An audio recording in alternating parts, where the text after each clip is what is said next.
Dear students का MSc previous के अब हम क्लासिकल स्टैटिस्टिकल मैकेनिक्स का कुछ पार्ट किया था जिसमें एनसेम्बल्स के बारे में किया था। माइक्रो कैनोनिकल, कैनोनिकल और ग्रैंड कैनोनिकल। ना हमारा जो सेकंड पार्ट है वो है अब क्वांटम स्टैटिस्टिक्स का या स्टैटिस्टिकल फिज़िक्स। और इसमें जो हमें बेसिकली तीन स्टैटिस्टिक्स स्टडी करनी होती हैं। एक मैक्सवेल बोल्ट्जमैन जो कि क्लासिकल है, और दो क्वांटम स्टैटिस्टिक्स हैं जिसमें फर्मी डिरैक स्टैटिस्टिक्स है, और जो पार्टिकल्स उनको ओबे करते हैं उनको हम फर्मियंस कहते हैं, और एक बोस-आइंस्टीन स्टैटिस्टिक्स जिसमें पार्टिकल्स को हम बोसॉन्स कहते हैं। तो ये हमारा ब्रॉड क्लासिफिकेशन है। नो, इस क्वांटम स्टैटिस्टिक्स को करने के लिए क्लासिकल से थोड़ा सा डिफरेंट है कि वहाँ हम एक डिस्ट्रीब्यूशन फंक्शन लेते हैं, लेकिन क्योंकि क्वांटम स्टेट्स जो हैं वो डिस्क्रीट होती हैं, स्टेप फंक्शंस होते हैं, तो इसलिए हमारे लिए और प्रोबेबिलिटी की दुनिया पे क्वांटम चलती है, क्वांटम मैकेनिक्स। तो हमें उसके लिए एक डिफरेंट पैरामीटर या क्वांटिटी की ज़रूरत पड़ती है जिसको हम बोलते हैं डेंसिटी मैट्रिक्स। सो क्वांटम मैकेनिक्स में जो एंसेंबल होते हैं जितने भी हैं आइडेंटिकल सिस्टम्स के, उनकी प्रोबेबिलिटी होने के कारण जो भी वेव फंक्शन है वो इनडिटर्मिनेसी शो करता है, अनिश्चितता। तो साई की वजह से जो भी डिस्क्रिप्शन है वो इनकम्प्लीट रहता है, चाहे वो हाइजेनबर्ग अनसर्टेनिटी प्रिंसिपल लगाएं, चाहे हम डी ब्रॉगली का कंसेप्ट लगाएं, चाहे हम प्लैंक का करें। तो यहाँ पे जो डिस्क्रिप्शन किसी भी सिस्टम का है वो प्रोबेबिलिस्टिक वर्ड है, जिसकी वजह से इनकम्प्लीट डिस्क्रिप्शन रहता है। और इन केसेस में जो उस सिस्टम की स्टेट है पर्टिकुलर टाइम, उसको डिस्क्राइब करने के लिए जो क्वांटिटी हम यूज़ करते हैं जो वो कहलाती है डेंसिटी मैट्रिक्स। और इसका फ़ायदा क्या होता है कि अगर हम मैट्रिक्स कैलकुलेट कर लें तो हम उसकी मीन वैल्यू निकाल सकते हैं किसी भी फिज़िकल क्वांटिटी की, और उससे हम प्रोबेबिलिटी भी उस क्वांटिटी की निकाल सकते हैं जब हम मीन वैल्यूज़ निकालेंगे। तो हम जानते हैं कि क्वांटम मैकेनिक्स में कोई भी एक पर्टिकुलर टाइम पे जो भी सिस्टम है उसकी पूरी जानकारी जो है इंफॉर्मेशन एक वेव फंक्शन जिसको हम रिप्रेजेंट करते हैं साइज से उसमें इंक्लूडेड होती है। इसको हम डिफ़ाइन करते हैं if there are large number of states available each having their own independent probability, जिसको हम प्रोबेबिलिटी एम्पलीट्यूड सी एन से डिनोट करते हैं या कोफिशिएंट से डिफिनेट करते हैं। तो साई जो है वो हो जाएगा summation of n c n psi n and dependence is on some parameter q कह देते हैं।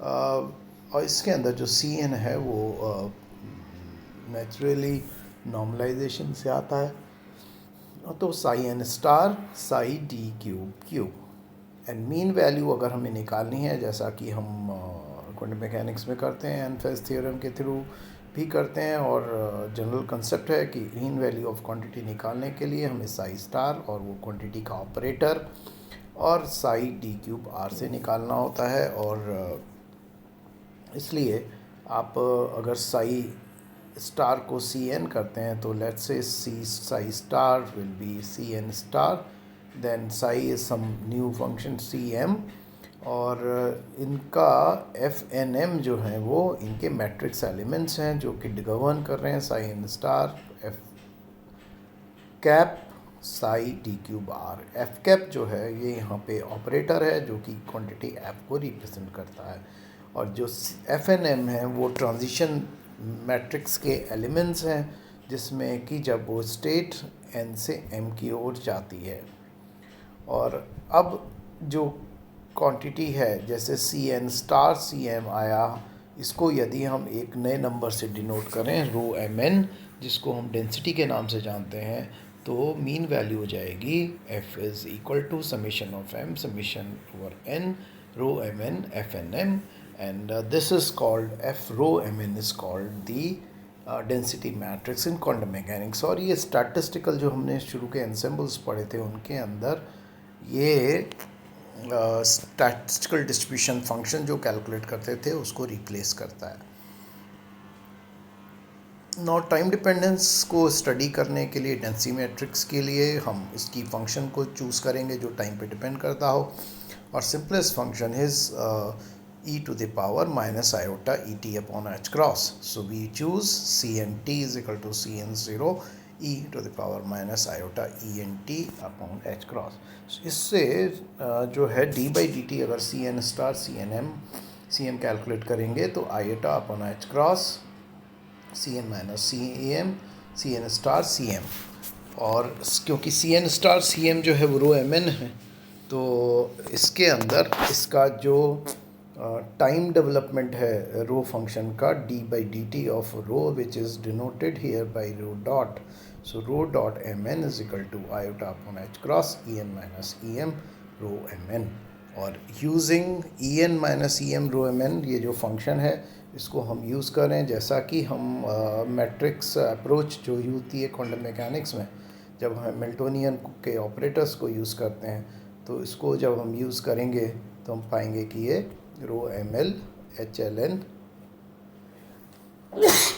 Minus H M L rho M N. तो ये हमारा जो है वो फंक्शन रहेगा.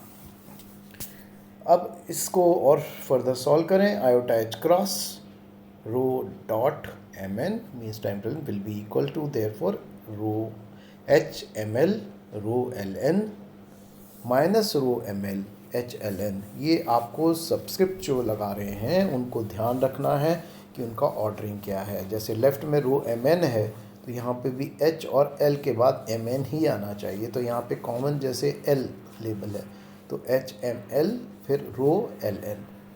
ऐसे ही यहाँ भी जब रिवर्सल होगा तो आपको ध्यान रखना है m l n h L n. तो ये फंक्शन आ गया h rho minus rho h which m n subscript पे. अब कम्यूटेटर क्वांटम मैकेनिक्स में हम एक डिफ़ाइन करते हैं जो ऑपरेटर्स के थ्रू होता है H rho minus rho H. So iota rho that M N will be equal to H cap rho cap minus rho cap H cap which is just the commutator of H N row.